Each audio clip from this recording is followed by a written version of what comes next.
Friends, कैसे हो आप लोग? होप डूइंग वेल और सब बढ़िया, सब चंगा। So welcome everyone. मेरी आवाज़ सुनाई दे रही है तो just type yes in the chat box. Just type yes in the chat box. चलिए, आज बात करते हैं हम लोग एक स्पेशल सेक्टर के बारे में, जो है ईएमएस सेक्टर। और EMS sector electronic manufacturing sector, जो काफ़ी कहते हैं ना, अभी लाइमलाइट में है। काफ़ी सारे लोग उसमें इन्वेस्ट करना चाहते हैं। महंगे हैं, सस्ते नहीं है, क्योंकि अगर आप स्टॉक का वैल्यूएशन भी देखो ना, तो काफ़ी ऑन अ हायर साइड है। लेकिन क्या करना है, इसमें हम लोग थोड़ा बात करेंगे, डिटेल में बात करेंगे, थोड़ा समझेंगे कि ईएमएस सेक्टर क्या है। नया सेक्टर है, सबको मालूम नहीं होगा, तो ऐसा नहीं है कि बैंकिंग हो या एफएमसीजी हो के सबको पता हो। ईएमएस सेक्टर थोड़ा नया है, तो थोड़ा डिटेल में बात करेंगे पहले। फिर मैं आपको बताऊंगा कि क्या करना है, किस कंपनी में किस तरह से इन्वेस्ट करना है, क्या क्या चीज़ें आपको ध्यान में रखनी है, क्या क्या चीज़ें फॉलो करनी है अगर आपको इन्वेस्ट करना है तो। ओके, तो चले चलते हैं। Just type BIO in the chat box. BIO, yes Mohammad, Shailendra, Vishal, Ridham. Okay, thanks for the reply. Just type BIO in the chat box. और चलिए बात करते हैं ईएमएस सेक्टर के बारे में। ईएमएस सेक्टर क्या है? Electronic manufacturing system services, sorry not system, services. तो बेसिकली ये क्या है कि एक तरह से कह सकते हैं ना कि जो बड़ी बड़ी कंपनी होती है, जैसे आपने CDMO बिजनेस देखा होगा कि फार्मास्यूटिकल में कैसा होता है कि जो बड़ी कंपनी होती है वो पहले रिसर्च करती है, दवाई बनाती है, फिर एक बार रिसर्च करके दवाई यानी बना दी उन्होंने, फिर उनको प्रोडक्शन के लिए वो किसी को हायर करती है। जैसे ऑटो में कैसे ऑटो एंसिलरी कंपनीज होती है जो स्पेयर पार्ट्स बनाती है, वैसे फार्मा में CDMO कंपनी होती है। वैसे ही ईएमएस जो है वो जो बड़े बड़े मोबाइल मैन्युफैक्चर हो गए, टीवी टेलीविजन यानी सैमसंग, एप्पल, ऐसे सब जो ब्रांड्स होती है ना, उनको, या LG हो या कोई भी, तो उनको क्या होता है कि एक बार उन्होंने R&D कर दिया, एक बार उन्होंने प्रोडक्ट बना दिया, फिर उसको बल्क मैन्युफैक्चरिंग के लिए वो एक कंपनी को सौंपते हैं। और वो बेसिकली कोई नहीं बट इलेक्ट्रॉनिक मैन्युफैक्चरिंग सर्विसेज होते हैं। तो ये लोग क्या करते हैं, जैसे डिक्सन टेक्नोलॉजी हो गया या एम्बर हो गया या ये सब कंपनीज, सिरमा हो गई, तो ये सब कंपनी क्या करती है कि वो कॉन्ट्रैक्ट लेती है, फिर वो manufacturing completely end to end वो करती है। ऑफ कोर्स वो कॉन्ट्रैक्ट होता है, जो मेन OEM होता है, original equipment manufacturer, original equipment manufacturer, OEM, उनके साथ कॉन्ट्रैक्ट होता है कि वो R&D किसी से साथ शेयर नहीं करेंगे, पूरा सीक्रेसी रखते हैं, सब कुछ रखते हैं। सो वो सब मेंटेन करने के बाद वो सब ये प्रोडक्शन करते हैं और बल्क में करते हैं। इसमें क्या होता है कि जो पूरा प्रोडक्शन सेटअप होता है ना, वो कंपनी का ही होता है, यानी जो ईएमएस कंपनी, जैसे यहाँ चलो एक काम करते हैं, एक एग्जांपल लेते हैं डिक्सन टेक्नोलॉजी। तो डिक्सन टेक्नोलॉजी का ही पूरा मैन्युफैक्चरिंग सेटअप होगा, प्रोडक्ट लाइन होगी, सब कुछ वो ही करेंगे और कोई नहीं करेंगे। तो उससे क्या होता है कि बेसिकली जो बड़ी कंपनी होते हैं उनके लिए वो खर्चा बच जाता है। करेक्ट। तो वो बेसिकली इसलिए वो खर्चा बढ़ जाता है, और ऑफ कोर्स वो थोड़ा प्रीमियम देते हैं इन सब कंपनीज को। लेकिन उनको फिर क्या होता है कि यार इतना लेबर संभालना, इतनी प्रोडक्ट लाइन सेट करना, वो सब भारी काम होता है, तो इसलिए वो अवॉइड करते हैं। और ऐसे सब मैन्युफैक्चरिंग कहते हैं ना हब को, ये मैन्युफैक्चरिंग कंपनी को ये कॉन्ट्रैक्ट देते हैं। अब हम लोग ईएमएस सेक्टर में, इंडिया बहुत छोटा है, ईएमएस सेक्टर में इंडिया तो कह सकते हैं 2 से 3% ही है। सबसे बड़ा अगर होता है तो वो है China. China is the major one. China bulk में मैन्युफैक्चरिंग करता है, ईएमएस में बहुत ही आगे है। अगर हम लोग देखें तो $610 बिलियन का भी ये पूरा इलेक्ट्रॉनिक मैन्युफैक्चरिंग सेक्टर है। और वो आगे जाके ऑलमोस्ट $1 ट्रिलियन का हो जाएगा 2032 में। देखिए, अभी ईएमएस में क्यों इतना फोकस है, आप समझो कि जब से ये ट्रेड वॉर चालू हुआ है। ट्रेड वॉर क्यों चालू हुआ? क्योंकि एक तरह से यूएस में से जो मैन्युफैक्चरिंग जॉब चली गई थी, इसलिए वो एक तरह से, और प्लस उनका डेट भी है। लेकिन अभी ट्रम्प क्या चाहता है कि भाई सभी प्रोडक्शन लाइन और वो यूएस में सेट हो, क्योंकि उनके लोगों को एम्प्लॉयमेंट मिले। वहां से मैन्युफैक्चरिंग यूनिट्स डायरेक्टली गायब हो गई और वो चली गई है, ताइवान हो, चाइना हो, चाइना खास। तो उनके पास अब देखो चाइना के पास पॉपुलेशन का एडवांटेज था, हमारे पास भी है, ऐसा नहीं है कि हमारे पास भी एडवांटेज है, स्किल लेबर है, लेकिन हम लोग उतना ग्रो नहीं कर पाए जितना चाइना है। तो चाइना जो है, चाइना ऑलमोस्ट कह सकते हैं ना कि 40 to 45% पूरा मार्केट शेयर है इसमें। और वो बहुत ही बल्क में प्रोड्यूस कर, इवन ताइवान भी है। तो हम लोग भी ट्राई कर रहे हैं कि भाई आगे जाके हमारा बढ़े। ये 2-3% आगे जाके 7%, 11% अगर इतना हुआ तो एक बड़ा बूम ईएमएस सेक्टर में आता है। और इसके वजह से ये सब स्टॉक्स भाग रहे हैं। और अगर आप देखो तो ऑलमोस्ट टारगेट तो बहुत बड़ा है, ऑलमोस्ट 348 बिलियन का। अगर आप देखो तो टोटल अभी अभी जो इंडिया का जो मार्केट है वो ऑलमोस्ट $61 बिलियन है। आगे जाके 348 बिलियन का टारगेट है, यानी बहुत ही बड़ा। गवर्नमेंट भी ट्राई करिए कि ईएमएस सेक्टर ग्रो, और उसके लिए पीएलआई स्कीम और सब कुछ ला रहे हैं।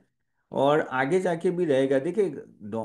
क्योंकि क्या होगा कि बहुत ही कम देश है जिसके पास इतनी पॉपुलेशन है, इतना स्किल लेबर, और इंडिया उसमें से। क्या आपने देखा एप्पल कैसे पूरा एप्पल 17, तो ये जो लेटेस्ट मॉडल है पूरा इंडिया में ही मैन्युफैक्चर है। वो बात अलग है, हमारी प्राइस सबसे ज़्यादा है इंडिया वर्ल्ड ओवर। लेकिन ये सब मैं कहानी क्यों बता रहा हूँ, क्योंकि आपको पता चले कि ईएमएस सेक्टर क्या है और किस तरह से वो आगे जाके ग्रो होगा, बहुत ही बड़ा ग्रो होने वाला है।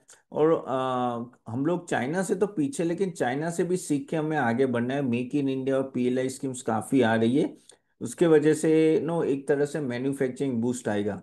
अभी हम लोग अभी तक क्लियर है guys, just type C4 clear, पता चल गया ना ईएमएस सेक्टर क्या है। तो चलिए आगे बढ़ते हैं। देखो मैं, ये बहुत बड़ा सेशन नहीं होगा यार, 1 घंटे का ही सेशन है, उसमें मुझे ट्राई करना है आपको जितनी इन्फॉर्मेशन दे पाऊँ मैं दे दूंगा, इसलिए just be with me, do reply whenever I ask you question, okay.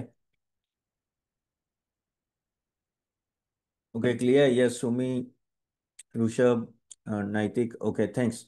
तो ये सब आप ध्यान में रखिए। अभी एक काम करते हैं, अभी एक एग्जाम्पल लेते हैं और कंपनी वाइज समझते हैं कि कंपनी वाइज क्या क्या चीज़ें किस तरह से ये ऑपरेट करती है, और किस तरह से आगे जाके आपको इन सब कंपनीज को देखना है। ठीक है, तो हम लोग ये जैसे डिक्सन टेक्नोलॉजी उन सब की बातें करते हैं, तो एक एग्जांपल लेते हैं डिक्सन टेक्नोलॉजी, तो एक एग्जांपल से आपको पता चलेगा कि बाकी सब कंपनीज भी किस तरह से ऑपरेट करती है। तो डिक्सन टेक्नोलॉजी तो आपको पता ही कि सबसे फेमस स्टॉक है। एक ऐसा काम करते हैं कि मैं थोड़ा आपको दिखाई देता हूँ अ, इसमें 1 मिनट। तो डिक्सन टेक्नोलॉजी आप लोगों को तो पता है, जबरदस्त मल्टी बैगर स्टॉक रहा है, और जबरदस्त आप कह सकते हैं ना कि रिटर्न भी दिया है। आप देखोगे पिछले 5 साल का रिटर्न ही ऑलमोस्ट 53% है। ओके, CAGR 3 साल का 52। इस साल इतना चल नहीं रहा है, लेकिन बहुत ही अच्छा रिटर्न दे। प्रॉफिटेबिलिटी भी देखो, सेल्स देखिए आप, 54-55% से बढ़ रहा है, प्रॉफिटेबिलिटी 45-60% से बढ़ रही है। तो आप देख रहे हो कि किस तरह से वो आगे बढ़ रहा है, बहुत ही फास्ट आगे बढ़ रहा है। उसके रीजन समझते हैं, और एज ए इन्वेस्टर आपको भी किस तरह से इन सब कंपनी को डील करना है वो समझते हैं। और पहले समझते हैं कि डिक्सन करता है क्या, कैसे, how many know what Dixon do. आपको पता है कि किस तरह से ऑपरेट करते हैं? देन जस्ट है वाई फॉर यस और N for no in the chat box guys. Y for yes and for no. क्योंकि ये स्टॉक्स सब महंगे होते हैं, देखिए, या ये स्टॉक्स अगर इसका पी देखो तो ऑलमोस्ट 72 का है। ओके, ये थोड़ा नीचे आया, पहले तो काफी था, क्योंकि अभी अगर आप देखो ये स्टॉक अच्छा खासा 15,000 पे आ गया है, पहले 18,000 पे था। ओके, इसी मोस्टली मोस्टली नो है, एक दो को छोड़ के, ये शैलेंद्र, सुमी, भरत, नितिन, विभू दंता। आई थिंक नितिन ने सिर्फ यस बोला है, बाकी सबने तो नो ही बोला है। तो क्या है कि अब थोड़ा मॉडल समझते हैं, मॉडल एक समझते हैं, तो उससे आपको काफी चीजें पता चलेगी। तो देखो डिक्सन टेक्नोलॉजी बेसिकली, जैसे मैंने बोला कि ना कि वो कॉन्ट्रैक्ट्स लेते हैं, और बेस्ड ऑन द कॉन्ट्रैक्ट्स वो आगे फिर डिलीवर भी करते हैं कंपनीज को। ओके, अभी क्या होता है कि ईएमएस सेक्टर में एक बात समझ लो कि काफी हद तक R&D तो वो लोग ही करते हैं, इनको प्रोडक्ट लाइन सेटअप करनी पड़ती है। ओके, और असेंबली लाइन कह सकते हैं ना, पूरी असेंबली लाइन सेटअप करनी पड़ती है। और उसके वजह से क्या होता है कि उनका जो कहते हैं ना रॉ मटेरियल, वो सब बाहर से लाते हैं, और ये सब काफी महंगा होता है। ओके, क्योंकि उनका नहीं होता है ना, तो बाहर से आता है, तो इनके जो मार्जिन्स होते हैं ना वो बहुत ही थीन होते हैं। अगर आप इनके प्रॉफिटेबिलिटी भी देखोगे ना तो बहुत ही, यानी मैं बताता हूँ आपको, वापस मैंने बंद कर दिया, लेकिन आपको जस्ट टू शो यू इनकी मार्जिन्स कितने हैं मैं बताता हूँ। आप नीचे जाओगे ना, ये देखिए, ऑलमोस्ट आप देखो 47,000 का सेल्स है, उसमें सिर्फ 1,700 का है। करेक्ट। ये देखिए ओपीएमई 4% है, 4% ऑपरेटिंग मार्जिन है। ओके, और ये ऑलमोस्ट 2% के आसपास है, उससे ज्यादा नहीं है।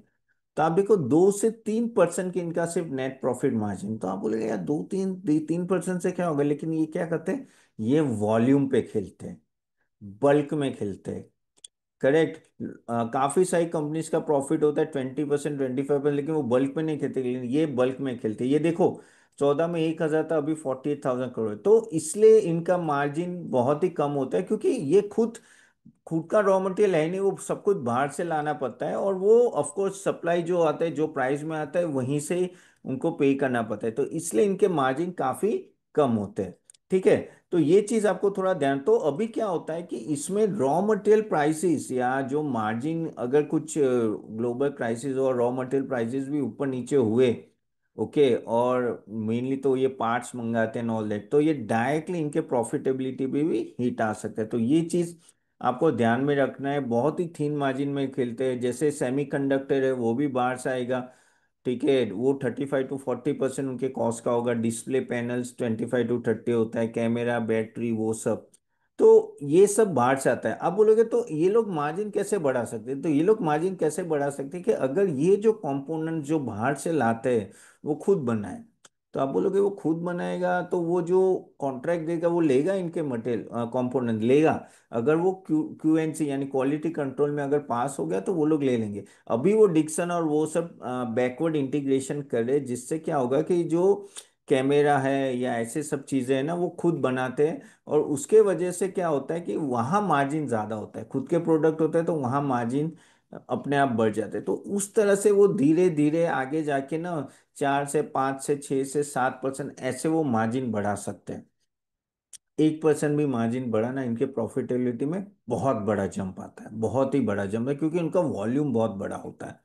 ठीक है। So you have to keep this in mind. और इसमें क्या होता है कि आप कुछ प्लस पॉइंट कुछ नेगेटिव पॉइंट भी है। प्लस पॉइंट तो जैसे मैंने बोला कि इनके कॉन्ट्रैक्ट, दूसरा इनके कॉन्ट्रैक्ट लंबे होते हैं। जैसे इन ये समझ लो सैमसंग से इन्होंने कॉन्ट्रैक्ट बना दिया, तो सैमसंग का 3-3 4 साल के कॉन्ट्रैक्ट होते हैं। सैमसंग भी अपना जो कहते हैं ना कि ये जो ईएमएस प्लेयर है उसको वो चेंज नहीं किया, क्योंकि उनको भी बताना पड़ेगा, और वो ट्रस्ट बिल्डअप हो गया फिर वो टेंशन नहीं आती। तो इनके कॉन्ट्रैक्ट लंबे होते, तो आप कह सकते हो कि इनके जो टर्नओवर होती है उसकी प्रिडिक्टेबिलिटी अच्छी होती है, कि भाई ये रातों रात नहीं जाएगा। लेकिन आप बोलोगे 3 साल के बाद चला गया, तो नॉर्मली होता नहीं है, unless unless something goes wrong, तो बात अलग है।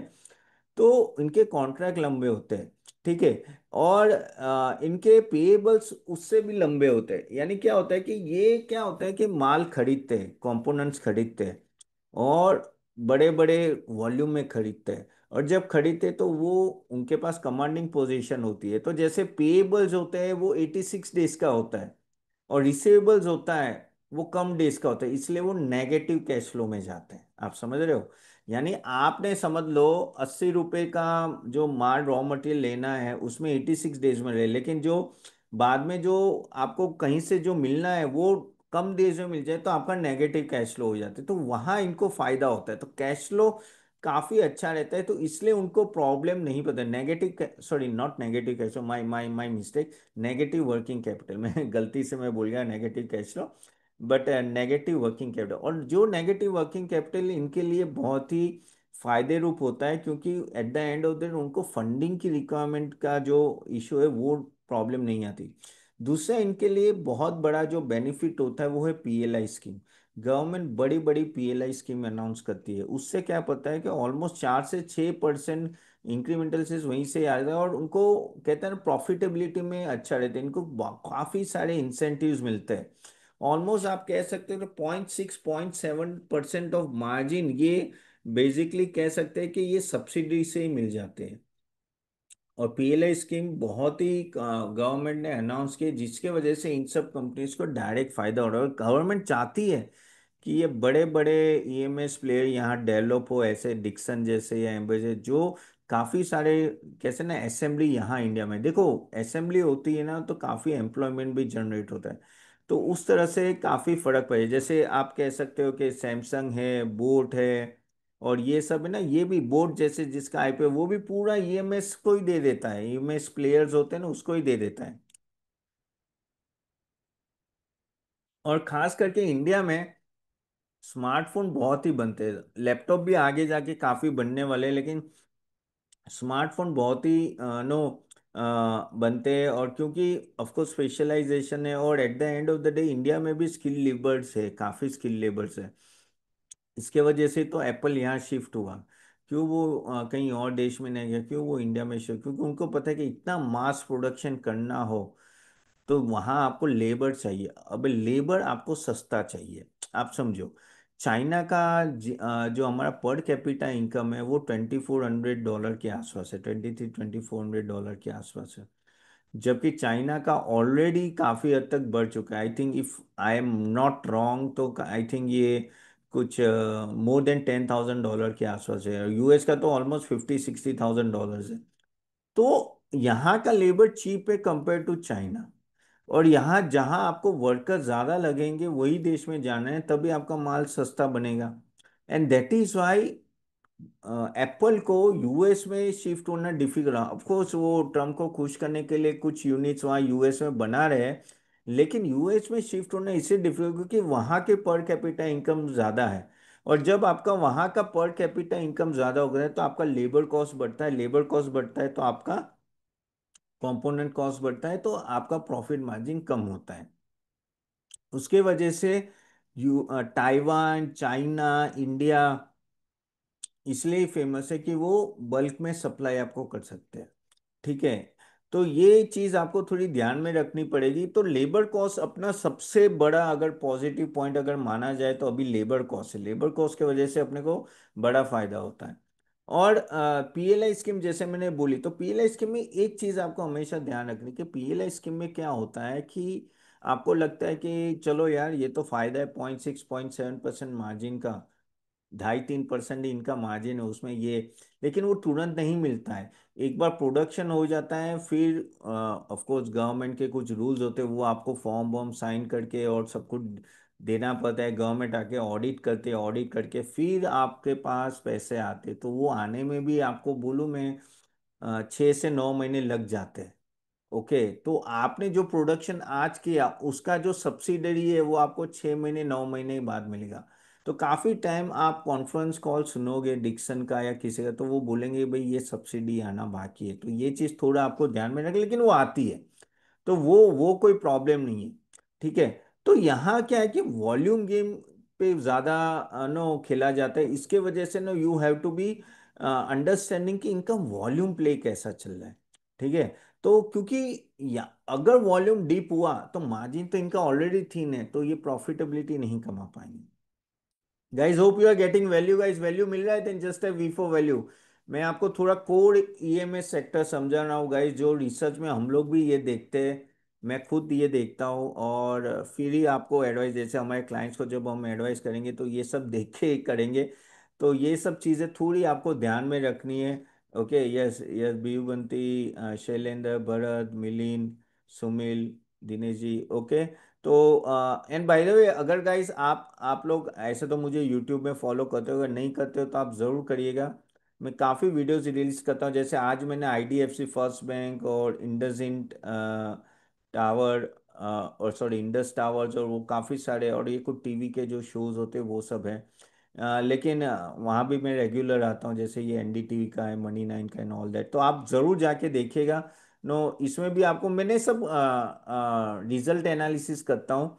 तो कल भी कुछ करूंगा तो आप जरूर देखें, तो उससे आपको थोड़ा पता चलेगा कि ना क्या लग रहा है, कौन से रिजल्ट में कैसा है। आपके भी कोई फरमाइश है तो ज़रूर बता दीजिएगा। इवन आपको सेक्टर वाइज देखना है तो वो भी आप लाइव में यहाँ जाके आप देख सकते हो। ठीक है। नमस्कार दोस्तों, होप आपको सेशन अच्छा लग रहा है। अगर आप चाहते हो कि हम भी आपको हेल्प करें स्टॉक सिलेक्शन में, तो हम आप हमारी सर्विस ले सकते हैं। हम एक सेबी रजिस्टर्ड रिसर्च एनालिस्ट है। और आप www.catappan.in ये वेबसाइट में जाके देखिएगा। यहाँ हमने सब कुछ दिया हुआ है। अगर आप देखें तो एक पोर्टफोलियो बिल्डर कॉम्बो है, जहाँ हम लोग equity, mutual fund, ETF, IPO, SME IPO, bonds recommendation, buy sell recommendation, weekly sessions होते हैं जो आपको हेल्प करते हैं आपका पूरा पोर्टफोलियो स्ट्रक्चर और प्रॉपर डायरेक्शन में। प्लस पोर्टफोलियो रिव्यू भी होता है। तो आप जरूर जाके देखिएगा। इवन आपको सिर्फ इक्विटी का चाहिए तो इक्विटी का भी पोर्टफोलियो अवेलेबल है। जो आप सिर्फ इक्विटी का चाहिए तो बेटर है आप एक बार जाके देखिए और समझिए। प्लस गाइस, अगर आप चाहते हो कि आप हमारा नेक्स्ट सेशन अटेंड करें ऐसे सेक्टर रिकमेंडेशन और इवन स्टॉक पिकिंग एक्सरसाइज, तो हम उसकी भी लिंक दे देंगे। वो क्लिक करके नेक्स्ट सेशन अटेंड कीजिएगा। चलिए, do subscribe for the next webinar. Thank. तो डिक्सन पे वापस आते हैं गाइस। तो डिक्सन, जैसे मैंने बोला कि मार्जिन थी ने, तो आपको काफी हद तक कंसंट्रेट करना है। पहले तो सेल्स वॉल्यूम किस तरह से बढ़ रहा है, कि सेल्स वॉल्यूम बढ़ रहा है कि नहीं बढ़ रहा है। देखो इस साल भी 76% से वॉल्यूम बढ़ रहा है। ओके। और कंपाउंडेड प्रॉफिट डायरेक्टली इससे रिलेटेड है। अगर इसमें मार्जिन में एक आधा परसेंट 1% भी अगर इन्होंने बढ़ा दिया, तो ये प्रॉफिटेबिलिटी बहुत ही अच्छी तरह से शूट अप होती है। तो वो चीज़ आपको ध्यान में रखना है। लेकिन प्रॉब्लम यही होता है कि ये सब कंपनीज काफ़ी महंगे होते हैं। जैसे मैंने बोला कि ये तो 72 पी है। अगर आप लोग कंपेयर करते हैं कि जैसे डिक्सन टेक्नोलॉजी एक है, ठीक है, दूसरा है पीजी इलेक्ट्रोपास्ट है, ठीक है। अगर 1 मिनट, अगर इनका पी भी देखे तो अच्छा है, 72 है इसका। तो इसका थोड़ा कम हुआ है। एक मिनट, एक बार देख लेते हैं, ये अभी कम हुआ। ये देखिए, आप देखो कि ये अभी तक आपको यहाँ दिख रहा है 10 अक्टूबर तक 122 था। और ये सडनली जो ये स्टॉक प्राइस गिरा, ये स्टॉक प्राइस जो गिरा है उसके साथ ये भी गिरा है, क्योंकि 1745 से ये 15,500 हुआ। तो आप देखिए कि ये सडनली इसका पी भी गिर गया। क्यों गिर गया? क्योंकि आपका, और इसका एक मिनट, इसका रिजल्ट रिजल्ट आया है, 1 minute, 1 minute, I have not seen that. हाँ, रिजल्ट जो आया वो बहुत ही अच्छा है। अगर आप डिक्सन का रिजल्ट भी देखो, बहुत ही अच्छा है। तो क्योंकि यू कैन सी ये डायरेक्टली, क्योंकि आपका ईपीएस इतना बढ़ गया। ओके। और पी रेशियो क्या होता है? Price divide by EPS. जैसे ईपीएस बढ़ता है आपका पी गिरता है। और इसके वजह से आप देखो पी कितना गिर गया। तो वो अच्छी बात है, वो अच्छी बात है। ठीक है। तो डिक्सन एक अच्छे खासे, कैसे ना कि बहुत ही अच्छा प्रॉफिटेबिलिटी दे रहा है। आप देखो ये कंसिस्टेंसी देखो, आप आपको क्लियर कट यहाँ दिख रही है। अगर 22 में 77 करोड़ था, अभी 746 करोड़ है। इवन ईयर ऑन ईयर देखेंगे तो उसका भी वो दिख रहा है। ठीक है, उसका भी एक अपवर्ड मूवमेंट है। आप देखो टीटीएम यानी ट्रेलिंग 12 मंथ्स की बात करूं, 1700 करोड़ बता रहा है। ठीक है। तो you can see what type of jump of profitability is that. अभी दूसरे स्टॉक्स की भी बात करते हैं, जैसे एम्बर एंटरप्राइज है। वो room and air conditioner and all that no, उसमें वो है। अब इसका भी देखो आप किस तरह से ये स्टॉक भाग रहा है। इसका भी पी अगर आप देखोगे तो 106 है। अच्छा खासा है। करेक्ट। एंड अगर if you see his profitability, देखो एम्बर की भी देखो अच्छी है। बीच में लॉस था लेकिन बाद में वापस अच्छा आया है। ठीक है। और इसमें भी अगर आप देखो तो अच्छा खासा सेल्स जंप है, 33, 40, ओके, 15। ये क्लियर कट होगा। ये सभी ईएमएस में आप इस तरह का ये केन्स है। केन्स में भी अगर आप देखेंगे तो देखो इस तरह से 57, 90। और यहाँ ये देखिए कि, हाँ ये देखिए आप किस तरह से बढ़ा है। तो इसमें आपको वॉल्यूम गेम खेलना है। इन शॉर्ट वॉल्यूम गेम खेलना है। तो अभी आप बोलोगे तो अपन क्या, किस लेवल पे बाय करना है, किस लेवल पे सेल करना है, वो किस तरह से देखे। ओके, दूसरा एक कंपनी भी है, सिरमा करके है। सिरमा एसजीएस, वो भी बहुत अच्छी कंपनी है। अगर आप सिरमा एसजीएस की भी बात करें तो उसका भी एक अच्छा खासा ग्रोथ है। ठीक है, इस कंपैरेटिवली कम है, लेकिन ये भी अच्छी कंपनी है। थोड़ी छोटी कंपनी है लेकिन अच्छी कर रही है। अभी इसमें आप बोलोगे तो तपन कैसे देखना है, क्या क्या चीजें ध्यान में रखनी है। तो यहाँ यही है कि इनके पास ऑर्डर बुक कौन सी है, तो ये ऑर्डर बुक कितने की है। ऑर्डर बुक बहुत ही ज़रूरी है, क्योंकि जितने की ऑर्डर्स होंगे और वो अगर कंटिन्यूएशन में रहेंगे तो आगे जाके एक अच्छा खासा प्रॉफिटेबिलिटी दे सकते हैं। तो ऑर्डर बुक तो खास देखना ही देखना है आपको कि क्या है। अगर ऑर्डर बुक और वो सब आपको यहाँ से मिल सकता है, अगर आप यहाँ देखोगे ना तो guys, are you able to see this, then just have Y for yes in the chat box. ठीक है। इसमें दिया नहीं है, लेकिन आपको ऑर्डर बुक, एक मिनट, या ये रहा ऑर्डर बुक। यहाँ भी नहीं है, लेकिन ये देखिए, ये ऑपरेशनल मैट्रिक्स है। आपको तिजोरी में कुछ मिलेंगे कैपेसिटी जानने के लिए कि मैन्युफैक्चरिंग कैपेसिटी कितनी है एंड ऑल दैट। उसमें आप क्या कर सकते हो कि आप ऐसे ऐड भी कर सकते हो, जैसे अब डिपेंड्स, वो कंपनी ये लोग कवर करते हो तो कर सकते हैं, नहीं तो नहीं। आई थिंक ये लोग नहीं कर रहे हैं। ठीक है, तो इसमें भी कुछ कुछ चीज़ें यहाँ से आपको मिलेगी कि कितनी कैपेसिटी एंड ऑल दैट। ठीक है। और ईवी बाई ईबिटा, और एक दूसरा एक रेशियो है जो आपको हमेशा ध्यान में रखना है, ईवी बाई ईबिटा, कि वो कहाँ जा रहा है। अब देखो, ईवी बाई ईबिटा क्यों इतना है, क्योंकि ये मैन्युफैक्चरिंग कंपनी है। ठीक है, तो EV by EBITDA is very very important, one of the most important ratio, more than PE also. Enterprise value divide by EBITDA. अभी देखो, ये एंटरप्राइज वैल्यू बाई ईबिटा 108 था, जो कम होके 39 हुआ। नॉर्मली वो देखो 10-15 आइडियल होता है, लेकिन क्या है कि ये कंपनी का इतना कम तो नहीं आ सकता है। कहीं ना इसमें बाइंग आ जाती है। तो इसमें अगर आप अगर देखोगे तो ओवरऑल ईवी बाई ईबिटा भी आपको एक ध्यान में रखना है कि वो कितना जा रहा है, किस तरह से जा रहा है, किस लेवल पे रुक रहा है। क्योंकि at the end of the day वो एक इम्पोर्टेंट वैल्यूएशन मैट्रिक्स हो जाता है। देखो, यू शुड नॉट पे too much high price also, नहीं तो क्या होगा, फ्लक्चुएशन होगा। देख, ये देखो, ये प्राइस 18,000 तक जा गया है ना, आई थिंक 18 से, हाँ 18,000 तक गया है।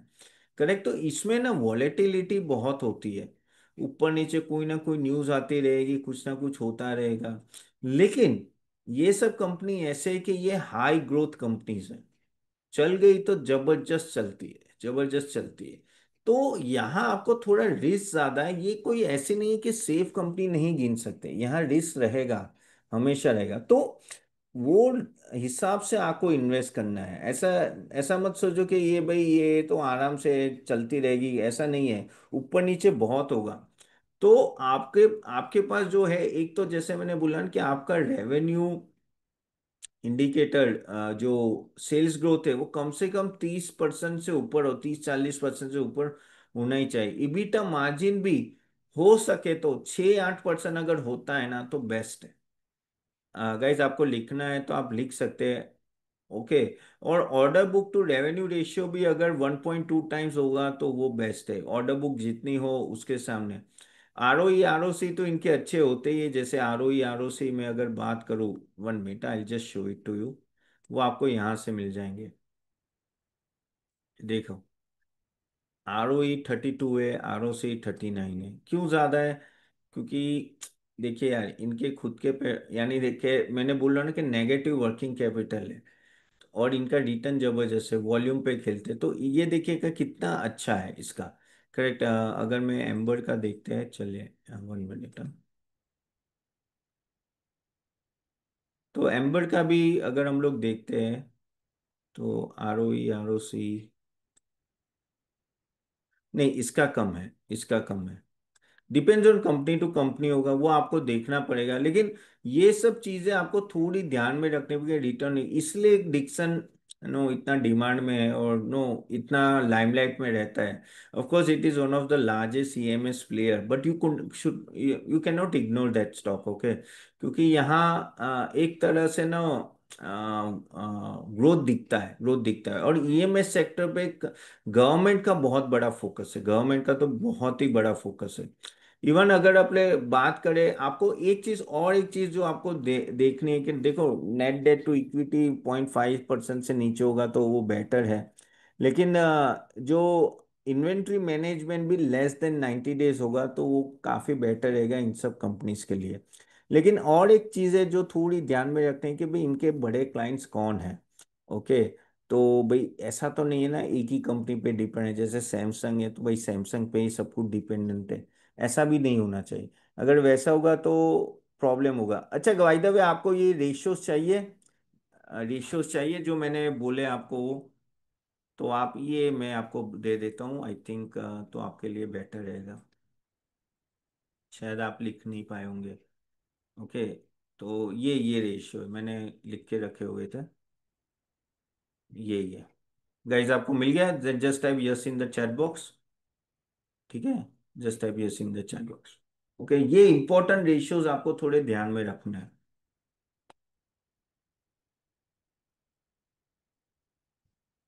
वापिस दे दूं एक बार? ये ठीक है। अगर ये होता है तो कंपनी के लिए अच्छा है, ईएमएस सेक्टर में कंपनी के लिए अच्छा है अगर ये सब होता है तो।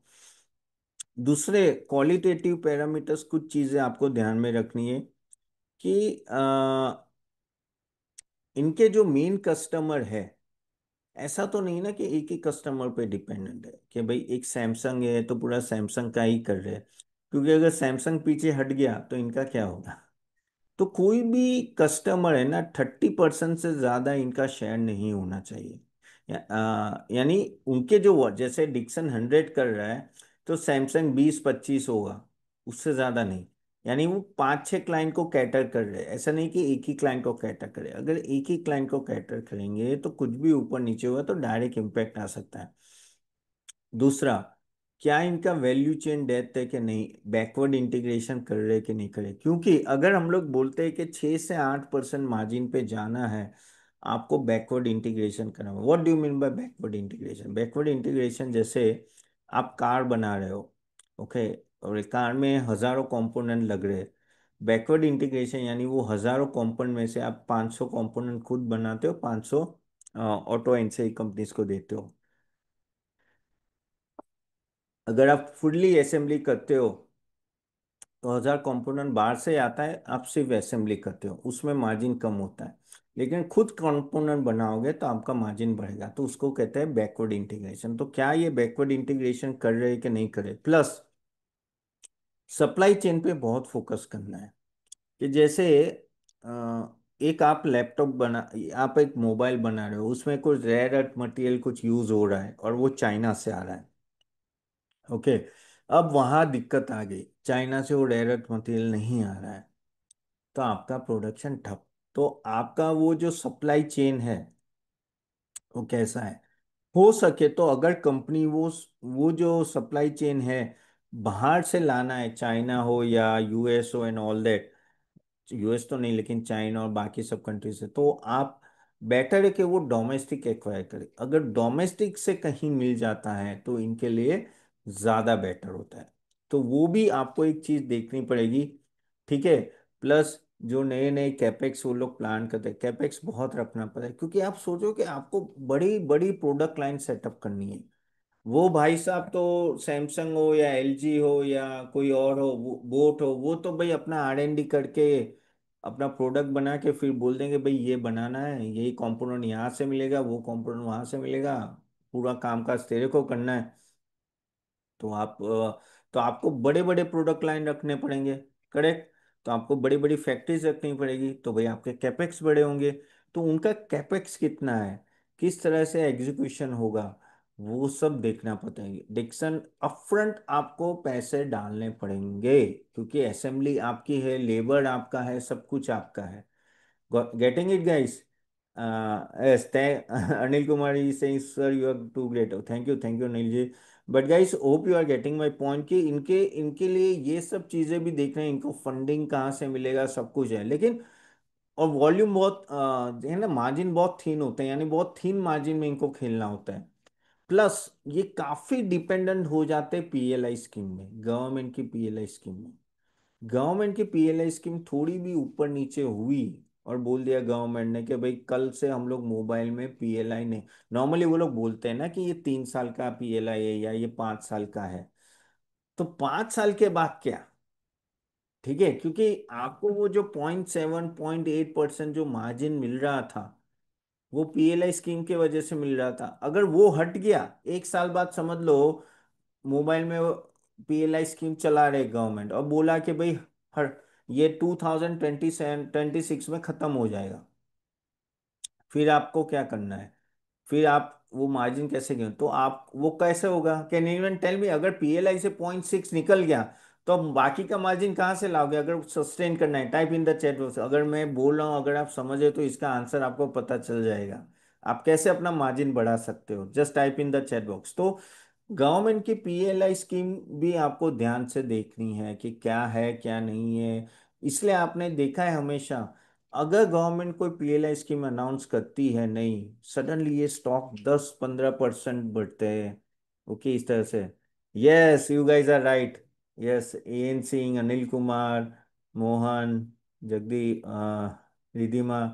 Backward integration, perfect, backward integration, क्योंकि आप जैसे बैकवर्ड इंटीग्रेशन करते हो, आप वो कंपोनेंट जैसे आपने कह दिया कैमरा है या लेंसेज है या वो सब खुद बनाना चालू किया, तो वहां आपने मार्जिन ऐड किया, और मार्जिन ऐड किया तो आप मार्जिन सस्ते हो। तो ये क्वेश्चन हमेशा कॉन्फ्रेंस कॉल में पूछा जाता है इन सब कंपनीज के, भाई आगे जाके अगर पीएलआई स्कीम बंद हुई तो क्या करोगे? तो उनका जवाब यही होता है कि भाई हम लोग देख रहे हैं कि हम लोग कहाँ से ये मार्जिन मेंटेन कर पाए। तो ये आपको और एक पॉइंट देखना है। प्लस इनोवेशन, किस तरह का वो इनोवेशन लाते हैं। देखो, जो जो ओईएम होता है, ओरिजिनल इक्विपमेंट मैन्युफैक्चरर, जैसे सैमसंग हो गया and all that, okay, Apple हो गया, वो वो बोलता है कि मुझे इस तरह का प्रोडक्ट चाहिए, ये प्रोडक्ट है, ये कंपोनेंट है, ये चाहिए, ये यहाँ से मिलेगा, आपको वहां से एक्वायर करना है। आप बोलोगे नहीं ये कंपोनेंट का ये सब्सिडी, और अगर वो मान गए कि हाँ भाई अच्छा है, तो आप आपका जो R&D करके आपने जो कंपोनेंट बने वो चलने लगेगा। करेक्ट। तो इसलिए आपकी इनोवेशन कैपेसिटी होनी चाहिए, एबिलिटी होनी चाहिए, और बहुत सा इनोवेशन अगर आप करते हो तो आपका मार्जिन अपने आप बढ़ता है। और जैसे मैंने बोला, क्योंकि वॉल्यूम गेन होता है, 1-2% भी मार्जिन बढ़ता है तो इनको प्रॉफिटेबिलिटी बहुत अच्छी आती है। तो ये सब पॉइंट्स है जो आपको ध्यान में रखने हैं कि जब भी आप कोई नो इन सब प्लेयर्स को देखते हैं, अगर इसमें से थोड़ा भी ऊपर नीचे हुआ, आइदर पॉजिटिव और negative, it will directly impact the profitability of the company. आपको ये पॉइंट्स भी चाहिए guys? Just type yes in the chat, अगर चाहिए तो मैं दे देता हूँ। ये मैंने थोड़े पॉइंट्स बोले थे वो, ये रहे। ठीक है, ये कॉपी कर लीजिए। ये पैरामीटर्स भी आपको ध्यान में रखते हैं। ठीक है। सो ये सब चीजें आपको ध्यान में इससे रखनी है कि इससे इसमें बताता हूँ आपको, कभी भी अनाउंसमेंट आप कोई टीवी चैनल में देखोगे, CNBC, ET नाउ, उन सब में अगर ये एक भी पॉइंट हिलता है तो प्रॉफिटेबिलिटी हिल जाती है और स्टॉक गिरने लगता है। कितनी बार मैं लाइव टीवी में, मुझे याद है कि पीएलआई स्कीम का अनाउंसमेंट होता है और मेरे सामने ही स्टॉक भागता है, वो एंकर पूछता है कि तपन जी अभी क्या लग रहा है, कितना प्रॉफिट बढ़ेगा? मैं बोला भाई तुझे भी पता चला है अभी, मुझे भी अभी पता चला है, सडनली कैसे बता दूं? लेकिन एनीवेज, प्रॉफिटेबिलिटी में अच्छा जम, इसलिए स्टॉक भागते हैं, तो थोड़ा ध्यान में रखना जरूरी है। तो कीप दिस इन माइंड। अभी अगर हम लोग ऑर्डर बुक देखें तो order book and all that भी इनका ऑलमोस्ट 1.2 या 2 टाइम्स होता है, तो अच्छा रहता है। ओके। तो वो, और देखो इन सब में एक चीज तो तय है कि आपको आपको ट्रैकिंग रखनी पड़ेगी। आपको ट्रैकिंग इसलिए रखनी पड़ेगी क्योंकि ये महंगे, ये वैल्यू स्टॉक्स नहीं, ये महंगे स्टॉक है। और हाई पी स्टॉक होते हैं ना, वहां आपको हमेशा सतर्क रहना पड़ेगा। वो नो डाउट आपको कमा के देंगे, लेकिन कुछ भी उल्टा पुल्टा हुआ, जैसे एक बेस्ट एग्जांपल दे दो, पीजी इलेक्ट्रोप्लास, पता है ना आपको पीजी इलेक्ट्रोप्लास कैसे गिरा था? जस्ट अ मिनट, अगर यहाँ होगा ना, 1 minute, I just show it to. देखो, ये पीजी इलेक्ट्रोप्लास आप देखो, उसने सिर्फ वो बताया कि भाई मेरे पास इन्वेंट्री ज्यादा रह गई है। वो 800 रुपए का स्टॉक इन्होंने ऑलमोस्ट 400, यानी आधा कर दिया with in few days, with in 3 days. 3 days ये 40% गिरा है। ये प्रॉब्लम होता है इन सब स्टॉक्स में, अगर इनकी एक नेगेटिव कॉमेंट। और पीजी इलेक्ट्रोप्लस ने क्या बोला कि भाई जो समर में इस बार क्या हुआ, समर में क्या हुआ था कि समर जल्दी एंड हो गया और बारिश जल्दी आ गई, तो एसी की डिमांड कम आई इस बार। एसी के वजह से उनके पास I think if I am not wrong कुछ 2,000 या 2,500 का इन्वेंट्री स्टक हो गया। और उन्होंने टीवी में आके बोला भाई हमारा तो ये इन्वेंट्री स्टक हो गया है और उसके वजह से प्रॉफिटेबिलिटी गिरी, प्रॉफिटेबिलिटी बहुत गिर गई। ये देखो आप क्वार्टरली रिजल्ट देखोगे ना उसका, कहाँ है, हाँ ये रहा, ये देखो 145 से डायरेक्ट 67 आ गया था। और मार्केट को ये पसंद नहीं है और मार्केट ने धमाक करके गिरा दिया उसको। ठीक है, तो ये होता है अगर थोड़ा भी मिस होता है ना, क्योंकि क्योंकि क्या है कि देखो यहाँ पे ये कब हुआ था, देखिए ये हुआ था आपका जुलाई 25, नहीं नहीं नहीं, ये कौन सी कंपनी, मैं क्या देख रहा हूँ प्राइस, 1 मिनट। हाँ ये जुलाई 25 में ही गिरा था ना, हाँ। तो जुलाई में अगर आप देखोगे तो इसका पी कुछ 77 था और वो डायरेक्टली 59 पे आके अटक गया। ठीक है, तो क्योंकि ये पी हाई होते हैं ना, इसलिए ये स्टॉक ज्यादा गिरते हैं और of course EV by EBITDA भी हाई होता है, तो इसके वजह से ये सबको बहुत ही आपको केयरफुली खेलना, ये ऐसे स्टॉक नहीं कि डाल के भूल जाओ, ये ऐसे स्टॉक्स नहीं है। ना तो ये एफएमसीजी है या बैंक से कि चलो धीरे धीरे ऊपर नीचे चलता है, नहीं ये सब वॉलेटाइल स्टॉक्स है, तो आपको थोड़ा केयरफुल रहने की यहाँ जरूरत है। सो ये पॉइंट भी आपको, थोड़े पॉइंट्स आप ध्यान रखना जब भी आप इन्वेस्ट करो। Is it okay to do bottom fishing? Yes, कर सकते हो। See risk is there but you can always do it. जैसे मैंने बोला दिया हाई ग्रोथ स्टॉक्स, तो वो प्रॉब्लम नहीं है। अब आप बोलोगे तो अपन वैल्यूएशन क्यों हाई है, तो वैल्यूएशन एक सिंपल सी बात है, मैंने सबके पी आपको बताया, ईवी बाई ईबिटा भी हाई है, पी भी हाई है। रीजन वही है कि कोई कंपनी आपको 30-40% से सेल्स ग्रोथ और प्रॉफिट ग्रोथ दे, वो कंपनी 100 के पी के आसपास ही घूमेगी। एज सिंपल एज दैट, इतना ध्यान रखो। दूसरा, अर्ली मोड एडवांटेज मिल रहा है इनको, पीएलआई कहते हैं ना कि ये पीएलआई इकोसिस्टम में, यानी ये लोग आ गए हैं और ये बहुत आगे बढ़ने वाला है। प्लस अंडर पेनिट्रेशन है, बहुत ही अंडी पेनिट्रेशन है, क्योंकि आप कह सकते हैं ना कि और बहुत सारी कंपनियां आएगी यहाँ या ईएमएस सेक्टर में, और उसके वजह से और ऊपर से बहुत सारे कॉन्ट्रैक्ट्स भी आएंगे, बहुत सारे देश आएंगे, क्योंकि अभी जिस तरह का ट्रेड वॉर चल रहा है ना इंडिया में, काफी अच्छा खासा ऑर्डर बुक आने वाला है, तो ऑर्डर बुक भी जो है वो भी जस्टिफाई करेगा इन सबको। प्लस कहते हैं ना कि जो असेंबली बिजनेस है, तो ये एक बार आपका सेट हो गया ना तो स्केल बहुत फास्ट कर सकते हो, बहुत ही स्केल फास्ट कर सकते हो। कॉपी नहीं हो रहा है गाइस, ये कॉपी नहीं हो रहा है आपसे, या देखो मैं वर्ड फाइल में मैं दे सकता हूँ, 1 मिनट मैं कॉपी करना पड़ेगा फिर। गाइस कॉपी नहीं हो रहा है, फोटो ले सकते हो लेना हो तो। यार यही होता है यार। 1 मिनट, मैं ट्राई करता हूँ अगर वर्ड फाइल में अगर अगर आपको देने का। Just a minute, give me 1 minute. ठीक है, तो स्केल स्केल बहुत फास्ट कर सकते हैं, क्यों, क्योंकि कर सकते हैं रीजन है कि असेंबली लाइंस है, तो वो भी इनके लिए बेटर रहता है कि डायरेक्टली वो स्केल भी कर सकते हैं। एक बार उनका देखो ये क्या होता है कि एक बार पकड़ आ जाती है ना इन सब चीजों में, इनिशियली थोड़ा टफ हो जाता है जब आप पूरा कैपेक्स लगा, बाद में they can do fast. Okay, 1 minute, EMS ratios. Okay 1 minute, I am just giving it to.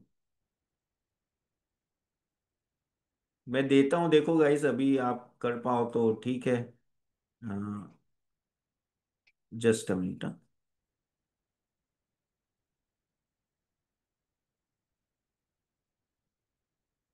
1 minute guys, थोड़ा ढूंढना पड़ेगा मुझे भी। डाउनलोड्स कहाँ चला गया। चले मैं देता हूँ आपको। ये रहा, 1 मिनट। हाँ ये रहा।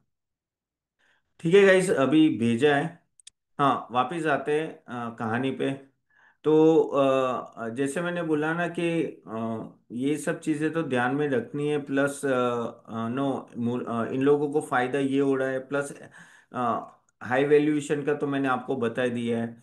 प्लस क्या होता है कि जो थोड़ा आप जो ध्यान में रखना है, जैसे कंपोनेंट बाहर से आते हैं उन सब पे जाओगे, और मार्जिन पे फोकस करो गाइस, क्योंकि एक थोड़ा भी मार्जिन ऊपर नीचे हुआ ना तो इनको प्रॉब्लम हो जाएगी। गाइस आपको वर्ड फाइल मिली guys, then just have Y for yes in the chat box. Word file भेजी मैंने। ओके। कभी किसी को मिलेगी किसी को नहीं मिलेगी, ऐसा होगा। तो ईएमएस सेक्टर में मार्जिन का भी बहुत बड़ा इशू रहता है। थोड़ा भी ऊपर नीचे प्रॉब्लम आ जाएगी, जैसे हमने पीजी इलेक्ट्रो पास में देखा किस तरह से मार्जिन गिर गया। तो ये एक बड़ा चैलेंज होता है इन सब स्टॉक्स में। और एग्जीक्यूशन रिस्क देखना है, कस्टमर लॉस, यानी क्या होता है कि जैसे मैंने बोला कि जो टॉप 5 प्लेयर्स है, टॉप 5 में से एक भी यहाँ तो 5 कस्टमर है आपके, एक भी यहाँ वहाँ हुआ तो इनको प्रॉब्लम हो जाएगी। तो कीप दिस इन माइंड। उसमें कोई प्रॉब्लम नहीं है, लेकिन थोड़ा हाई रिस्क की गेम है, लेकिन यहाँ ग्रोथ बहुत है। ग्रोथ बहुत है, और उसी पे हमें फोकस करना है। अगर ये स्टॉक्स, अभी देखो डिक्सन भी 70 के पी पे आ रहा है, और and all that no, I think ये आसपास थोड़ा नीचे आता है, this can be a good candidate. Correct. तो ये सब चीज़ें थोड़ी ध्यान में रखनी है आपको, और प्लस लेकिन वही है कि थोड़ा रिस्क देख के ही करना है। एंड जो मैंने रेशियोज बताए यहाँ, वो भी आप स्क्रीनर में देख सकते हो। स्क्रीनर में हमेशा ये ध्यान रखना, जो मैंने रेशियोज बताए, E by beta price and all that, and you can compare. यहाँ आप एक तरह से कंपेयर कर सकते हो। अगर आप देखोगे ना, तो डिक्सन का भी अगर आप देखोगे तो 5 साल का पी 127 है, ठीक है, अभी 72 है, और 3 साल के भी 108 है। तो ऐसा नहीं है कि ये अभी महंगा है, ये हमेशा महंगा रहा है। करेक्ट। अगर आप पीजी का भी देखो तो ये भी हमेशा महंगा ही रहा है। तो ये पहले से ये सब स्टॉक्स ऐसे ही है, लेकिन और कंपनियां आ रही है, और कंपनीज ईएमएस सेक्टर में अपना हाथ पैर मार रही है, खास करके बड़ी बड़ी कंपनीज। तो इंटरेस्टिंग सेक्टर है, और ध्यान में रखिएगा इसे। आपके कोई क्वेश्चन है तो जरूर डाले बाय द वे। चलो यहाँ तक रखते हैं गाइस। कैसा लगा सेशन गाइस आपको overall? And by the way, आप रुकना जरा, जो भी हमारे नए मेंबर्स आए, something special is there for you today. हम लोग किस तरह के सर्विस देते हो मैं अभी आपको बताने वाला हूँ, लेकिन how you felt about this? Was it valuable guys? Good, bad, worst? और क्या कुछ नया सीखा आपने आज? कुछ नया सीखा आपने? Okay. Yes, great session. What was one good thing you understand today? Type in the chat box. मैं वापिस ईएमएस के रेशियोज देता हूँ। ओके। या नहीं नहीं नहीं, देखिए मैं ट्राई करता हूँ यार, जितने कम टाइम में आपको जितना दे सके उतना। Okay. Excellent, great great, good. Okay, great great.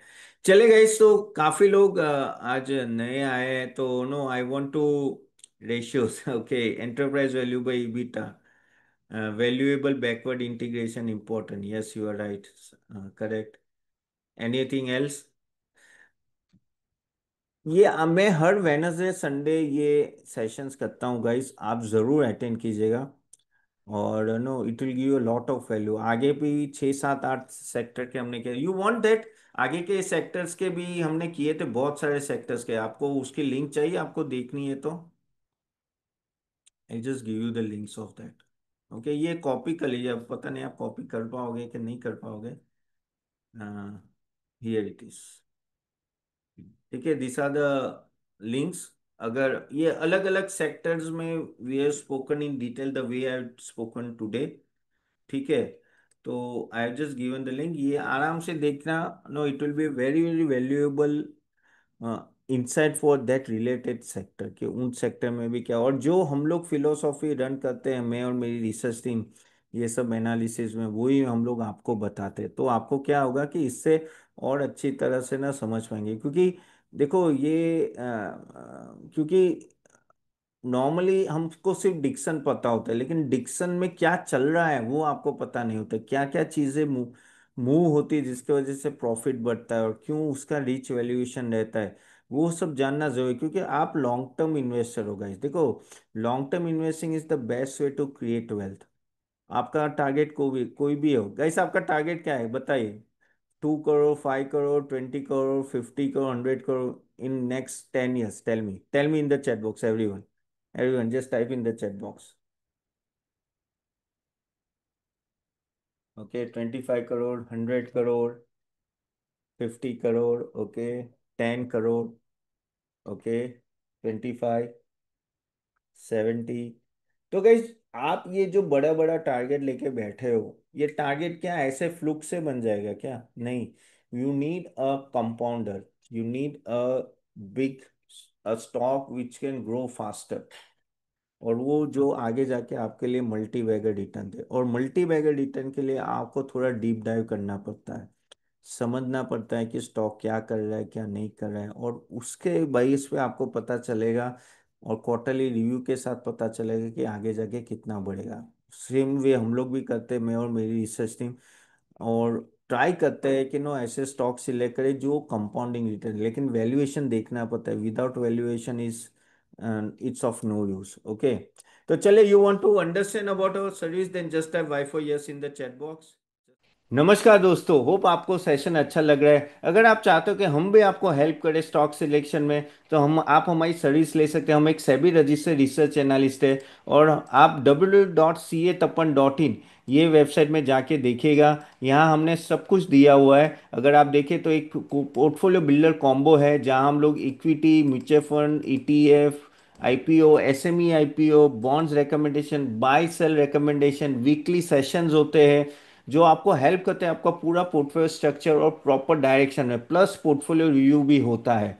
तो आप जरूर जाके देखिएगा। इवन आपको सिर्फ इक्विटी का चाहिए तो इक्विटी का भी पोर्टफोलियो अवेलेबल है, जो आप सिर्फ इक्विटी का चाहिए तो बेटर है आप एक बार जाके देखिए और समझिए। प्लस गाइज, अगर आप चाहते हो कि आप हमारा नेक्स्ट सेशन अटेंड करें ऐसे सेक्टर रिकमेंडेशन और इवन स्टॉक पिकिंग एक्सरसाइज, तो हम उसकी भी लिंक दे देंगे, वो क्लिक करके नेक्स्ट सेशन अटेंड कीजिएगा। चलिए, do subscribe for the next webinar. Thank you.